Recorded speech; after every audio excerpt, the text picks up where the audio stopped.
Germany usually shies away from addressing national security and international affairs issues head-on.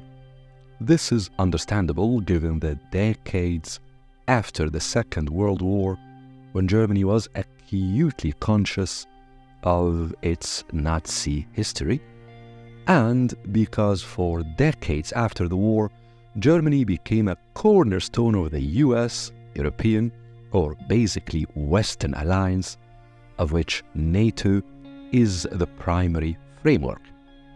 In other words, Germany did not want to dwell too much on strategic national security issues, and it has been a key member of an alliance that, under the United States, has taken ownership of such domain anyway. But Germany has been changing.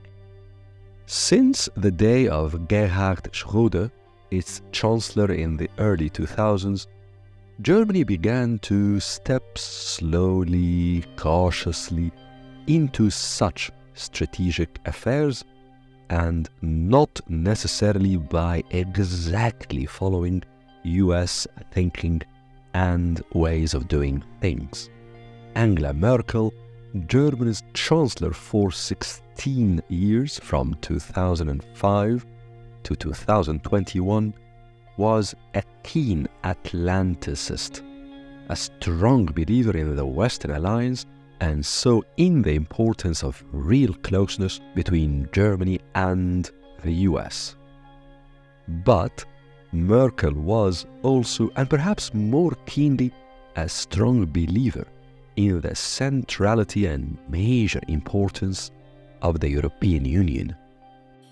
This led Angela Merkel to both to take solid, assertive and tough steps to protect the European project, particularly after or in the aftermath of the 2008 financial crisis, but also to prioritize German-European relations, especially German-French relations, since the German-Franco alliance has been for decades the engine behind the power of the European Union.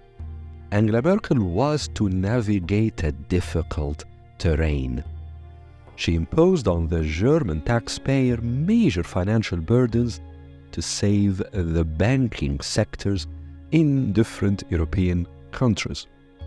She had at the same time to coordinate with key European powers, France, but also the UK before Brexit, as well as with the European Commission, and at the same time she had to be mindful of how Washington, America, will perceive all of these steps by Germany.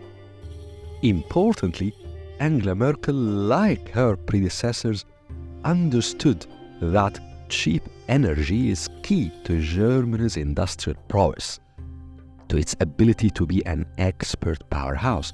This has come to mean relying on cheap Russian gas. The war on Ukraine changed all of that, whether in terms of the slowness and cautiousness in national security measures, or in terms of balancing different variables, or in Germany's ability and willingness to continue relying on Russian gas. Politics and economics and international affairs finally merged, and the result was a serious change in German strategic positioning. On 13 July 2023, Annalena Baerbock, Germany's Foreign Affairs Minister, gave quite a detailed presentation of Germany's foreign policy. There are many important and interesting aspects in that presentation, but what matters most to us here in this series is Germany's view and rhetoric about China. The paper calls China a strategic partner, an economic competitor, and a systemic rival. This is interesting and smart. Words convey thinking, and sophisticated thinking is always layered. Words also are diplomacy's primary tool. And here, in these three descriptions, we see how Germany sees China and how Germany wants to shape its relationship with China. On one hand, Germany calls China a strategic partner. This is a clear way of asserting the importance of China as a market, as a source of raw materials important for industry, and as a key node in important value chains to Germany and to others in the world. By calling China a strategic partner, Germany extends a hand to China. Germany acknowledges the centrality, the importance of China. And yet, by calling China a systemic rival, Germany adheres to a wider European line, to which notably France also adheres. In this line of thinking, China's ways of seeing the world, its value system in its international interactions, its foreign policy, and what seem to be its interests and objectives, all of that are opposed to those of Europe. The key here is the word systemic. It indicates that the differences transcend the surface. The differences here are not merely about specific interests at one region of the world or specific interests at a particular moment in time. Rather, systemic means that the underlying factors that shape the Chinese desired shape of the world and the European desired shape of the world are markedly different. Yet Germany was cautious. It did not say that the two systems are clashing. Germany did not indicate that the European system and that of China are destined to enter into a confrontation. Here Germany took a step, a small but important step, to distance itself, albeit delicately, from the American position, which clearly indicates that China is destined to be, if not already is, an opponent. To my mind, this subtlety in the European, especially German view, is important in the short term.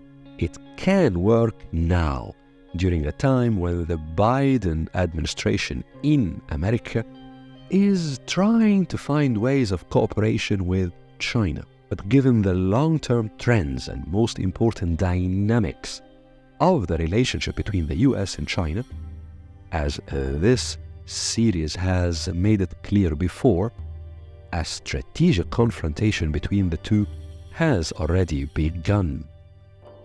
So, to my mind, Germany's national security thinking here works for now. It would need to be more decisive, however, as that strategic confrontation moves towards more tense stages, as might well be the case under a Republican administration in the White House after the 2024 presidential election. For now, however, the interplay between a strategic partner and a systemic rival provide a good working balance that Germany seeks in its relationship with China at the current moment. Especially that indeed there are areas in which Germany and Europe and the US actually need Chinese cooperation, most notably in all the climate issues.